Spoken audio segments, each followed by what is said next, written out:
Ho aperto il cancello qua, il portone, ho trovato il deserto. Ho girato gli occhi e ho visto che manca tutto.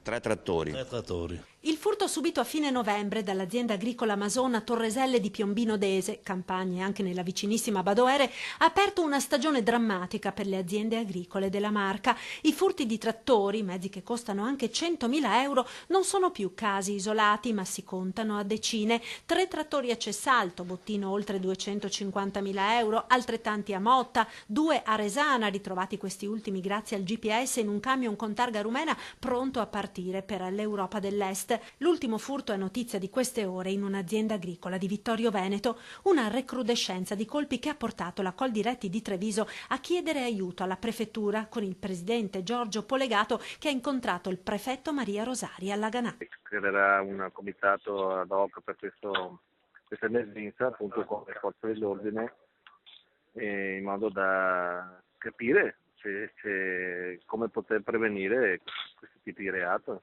Mezzi caricati su container o camion schermati per disattivare il GPS, colpi mirati e rapidissimi. Il sospetto è che dietro questo saccheggio nelle aziende agricole ci siano delle bande organizzate e specializzate, forse anche con basisti locali. Di qui la richiesta della Coldiretti di istituire una vera e propria task force per indagare su questi furti che rischiano di mettere in ginocchio molte aziende del territorio.